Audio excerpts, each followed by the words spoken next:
আকিকা না দিলে কি শিশুর বিপদ কাটে না? আকিকা না দিলে শিশুর বিপদ কাটে না এমন কোনো কথা কোরআন হাদিসে নেই। তবে আকিকা দেওয়া এটা গুরুত্বপূর্ণ একটা আমল।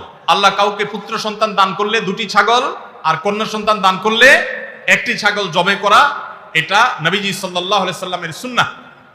এটা জন্মের 7ম দিনে, না হলে 14তম দিনে, না হলে 21তম দিনে করবেন। সেটাও যদি কোনো কারণে না হয়, পরে যে কোনো সময় করলেও আদায় হয়ে যাবে। এমনকি কারো শিশু কারো যদি আকিকা দেওয়া না হয়, বড় হওয়ার পরে তার আকিকা দিলেও আদায় হয়ে যাবে। এই আকিকা এটা না দিলে যে বিপদ কাটে না এরকম কোনো কথা নাই। তবে হ্যাঁ, বিভিন্ন হাদিসে নবী সাল্লাল্লাহু আলাইহি সাল্লাম বলেছেন, কুল্লু গুলামিন মুরতাহানুন বিআকিকাতিহি, বাচ্চার এটা আকিকার উপরে সে অনেকটা ডিপেন্ডেন্ট থাকে। এই হাদিসের ব্যাখ্যা অনেক মুহাদ্দিসরা বলেছেন, আকিকা না দিলে, আকিকা দেওয়ার ফলে সে বিভিন্ন ক্ষয়ক্ষতি থেকে বেঁচে থাকতো। অনেকে বলেছেন শয়তানের কুমন্ত্রণা থেকে বেঁচে থাকে আকিকার মাধ্যমে, এটা থেকে সে আর বাঁচতে পারে না, ওই ক্ষতি তাকে স্পর্শ করার সম্ভাবনা থাকে। তবে কেউ আকিকা দিতে পারলো না, অন্য কোনো আমল করলো তার সন্তানের জন্য, আল্লাহ তাআলা তাকে সেভ করতে পারেন।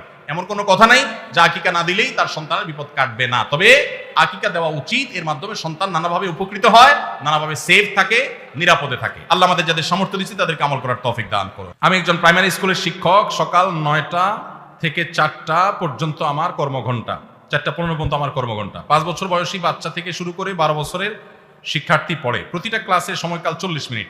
সকালে 3-4টা ক্লাস নিলে শরীর আর চলে না। পরবর্তী ক্লাসগুলো শুরুর ক্লাসের মতো মনোযোগ দিতে পারি না। তাতে কি আমার বেতনের টাকার কোনো প্রবলেম হবে? শত শত কোমলমতি শিক্ষার্থী সামলানো অনেক কষ্টকর হয়।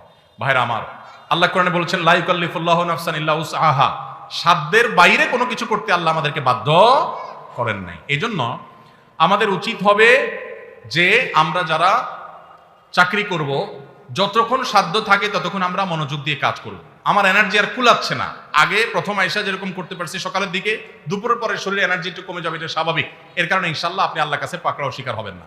যদি আপনি ইচ্ছাকৃত গাফিলতি করেন, মোবাইল টেপাটিপি করে সময় নষ্ট করেন, বাচ্চাদের ক্লাসে দেরিতে যান, তাহলে সেজন্য আল্লাহর কাছে জব দিয়ে করা লাগবে। কিন্তু আপনার এনার্জি কমে গেছে, প্রথম ক্লাসের মতো মনোযোগ আর ধরে রাখতে পারছেন না, এর কারণে আপনি গুনাহগার হবেন না। আলহামদুলিল্লাহ, এরকম শুদ্ধ সুস্থ চিন্তা করার মানুষ যে আছে, বান্দার হক সম্পর্কে এতটা সচেতন মানুষ আছে, এটাই তো একটা সমাজের জন্য আনন্দের বিষয়। আলহামদুলিল্লাহ, সন্দেহাতীত ভাবে এটা একটা সুখের সংবাদ যে একজন ভাই চাকরি করে, স্কুলে চাকরি করে তার ঠিকঠাক মতো বেতনটা হালাল হচ্ছে কিনা, তার মনোযোগ কমে যাচ্ছে, সেজন্য আল্লাহর কাছে দায়ী থাকবেন কিনা, এই যে চিন্তা মনে আসছে, এটাকেই বলে ঈমানী চেতনা। এই ঈমানী চেতনাই তো আমাদেরকে ভালো মানুষের দিকে নিয়ে যায়। আল্লাহ আমাদের এই ভাইকে আরো বেশি ঈমান আমল বানানোর তৌফিক দান করুন। আইডি কার্ড ও পাসপোর্ট বানানোর কাজ করা হালাল নাকি হারাম? আইডি কার্ড বা পাসপোর্টের কাজ, অর্থাৎ কারোর আইডি কার্ড পাসপোর্ট লাগবে, সেটার জন্য কাগজপত্র রেডি করলেন, অনলাইনে ফর্ম ফিল আপ করে দিলেন, এসব কাজ করে আপনি ফি নিলেন, এটা জায়েজ আছে। কিন্তু আপনি আইডি কার্ড এবং পাসপোর্ট অবৈধ উপায়ে যেটা পাওয়ার কথা না সেটা পাওয়াই দিবেন, যেটা 10 দিনে পাওয়ার কথা সেটা 5 দিনে পাওয়াই দিবেন, এই রকম করে যদি আপনি অফিসারদের সাথে তলে তলে লিঙ্ক করে, ঘুষের লাইন করে আর ক্লায়েন্টের কাছ থেকে টাকা নেন, তাহলে সেই উপার্জন আপনার হারাম। কথা কি বুঝাতে পারছি?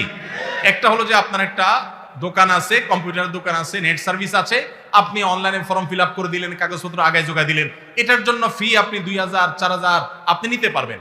কিন্তু আপনি ক্লায়েন্টের কাছ থেকে অতিরিক্ত টাকা নিয়ে ওই পাসপোর্ট অফিসার, এনআইডি কার্ডের ওই অফিসারে আপনি ঘুষ দিলেন, দিয়া আপনি কাজটা করে আনলেন।